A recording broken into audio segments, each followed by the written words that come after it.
एक खुशहाल परिवार था जिसके मुखिया का नाम सुरेश था। उनके परिवार में उनके दो बेटे अमन और प्रशांत, बेटी सीमा, पत्नी ममता और बड़ी बहू मीरा थीं। इस परिवार को खाने में तरह तरह के अचार का बहुत शौक था। घर में हमेशा आम, मिर्च, गोभी आदि के अचार मौजूद रहते थे।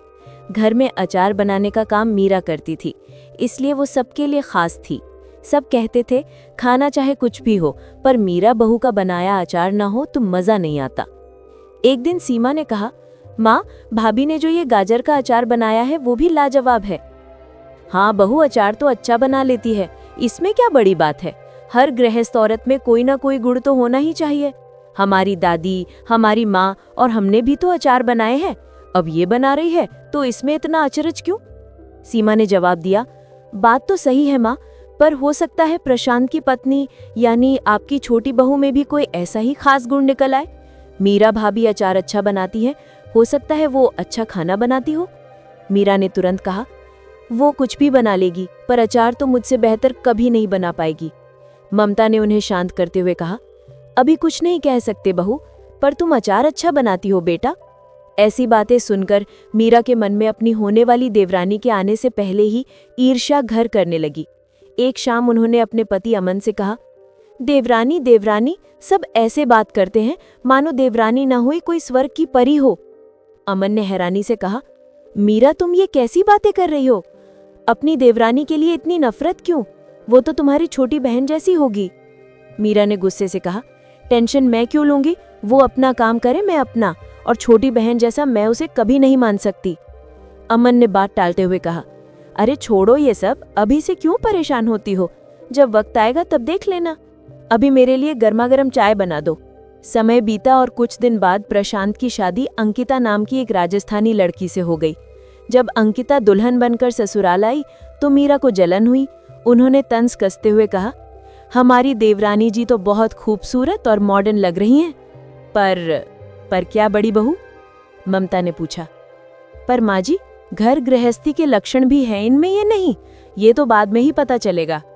ममता ने तुरंत टोका, बस कर, आते ही जलन मत दिखा, देवरानी है तेरी, थोड़ी प्यार से पेश आ। अंकिता बेटी, इसकी बात को दिल पर मत लेना, थोड़ी बड़बोली है ये। आप तो यही कहेंगी माँ जी, मेरी तारीफ तो आप कभी करेंगी नहीं। इतना कहकर वो चुप हो गईं। गृह प्रवेश के समय पड़ोस की औरतें अंकिता को देखकर उसकी खूबसूरती की तारीफ करने लगी। ममता की रिश्तेदार शशि ने कहा, ममता बहन, तुम्हारी बड़ी बहू भी सुंदर है, पर ये छोटी बहू तो उससे भी हजारों लाखों में एक है। ममता ने खुशी से कहा, बहू तो मेरी अप्सरा है। शशि ने पूछा, क्या ये घर के कामकाज में भी निपुण है? ममता ने आत्मविश्वास से कहा, बिल्कुल, मेरी बड़ी बहू की तरह गुणवती है। रहने दो माँ जी, पहले इसके काम का ढंग तो देख लो। ममता ने दृढ़ता से कहा, तू चुप कर, मैंने कोई धूप में बाल सफेद नहीं किए हैं, अच्छे बुरे का पूरा अनुभव है मुझे, मैंने ये सब देखकर ही रिश्ता लिया है। ये सुनकर मीरा को चुप रहना पड़ा। अगले दिन अंकिता ने अपनी पहली रसोई बनाई। उसने तरह तरह के पकवानों के साथ साथ कटहल का अचार और पापड़ भी बनाया, जो सबको बहुत पसंद आया। सुरेश जी ने कहा, वाह, खाना तो बहू ने जायकेदार बनाया है, और ये कटहल का अचार, इसका तो जवाब ही नहीं।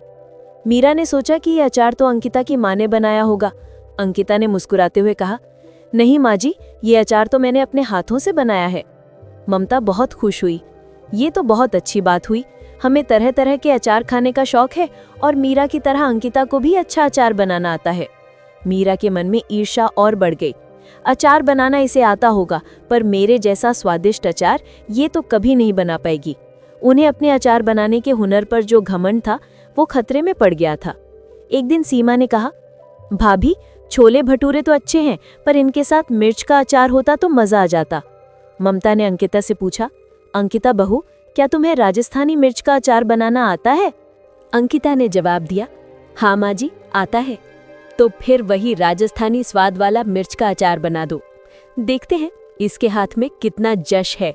मीरा ने तुरंत कहा, अरे इसे क्यों कष्ट देती है माँ जी, मैं हूं ना, मैं बना दूंगी। ममता ने मना कर दिया, ना बड़ी बहू, मिर्च का अचार तो राजस्थानी बहू को ही बनाने दो, ये सुनकर मीरा को बुरा लगा, पर वो मन ही मन खुश हुई। चलो अच्छा है, अगर अचार अच्छा नहीं बना तो ये खुद ही सबकी नज़रों में गिर जाएगी। तब माँ जी मुझसे ही अचार बनाने को कहेंगी और इसकी क्या इज्जत रहेगी। लेकिन मीरा का अनुमान गलत निकला।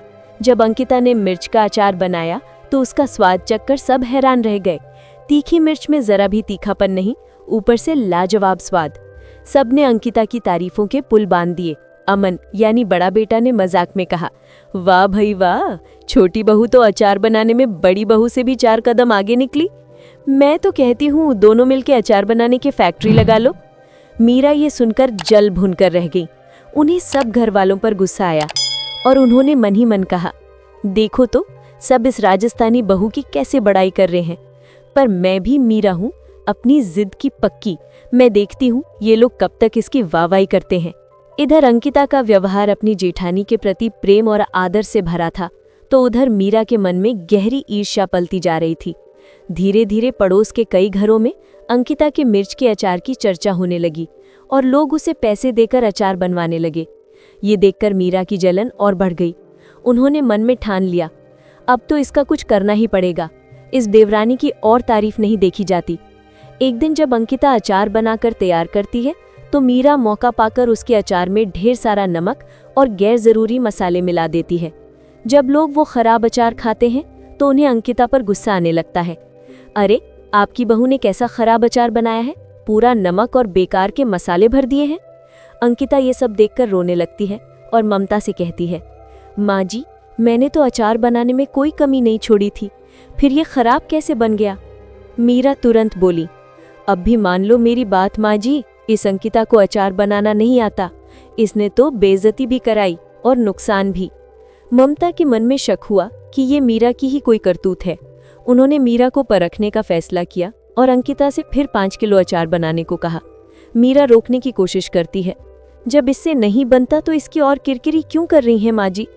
ममता ने कड़क आवाज में कहा, तू चुप कर बड़ी बहू, मेरे बड़े भाई ने बहू के हाथ का अचार मांगा है, इसे ये अचार बनाना ही पड़ेगा। अंकिता फिर से अचार बनाती है और मीरा मौका पाकर दोबारा अचार खराब करने की कोशिश करती है। वो सोचती है, जैसे पहले बेइज्जत हुई अब भी वैसी ही होगी। मेरी जैसी जेठानी के होते इज्जत पा भी कैसे सकती है। मगर इस बार मीरा रंगे हाथों पकड़ी जाती है। जितनी चालाक मीरा थी उतनी ही सयानी ममता। जैसे ही मीरा अचार में नमक मिलाने लगती है, सारा परिवार उनके सामने आ खड़ा होता है। ममता ने दुखी होकर कहा, घमंडी, ईर्ष्यालु, तुझे शर्म नहीं आई ये सब करते हुए। हमें तुझ पर शक तो पहले से ही था और अब तो मैंने अपनी आंखों से देख लिया है। बहू, तेरी इस करतूत पर बहुत दुख हुआ। क्या तू इतना भी नहीं समझी कि घमंड और ईर्ष्या से रिश्ते खराब होते हैं। अब तुम इस घर में नहीं रह सकती, अभी के अभी निकल जाओ। ये सुनकर मीरा को अपनी गलती का एहसास हुआ। जलन और बैर में उन्होंने बहुत बड़ी गलती कर दी थी। उनकी आंखों से आंसू फूट पड़े। वो अंकिता के साथ साथ सबसे माफी मांगने लगी। अंत में सबके न चाहते हुए भी अंकिता के कहने पर परिवार ने मीरा को माफ कर दिया।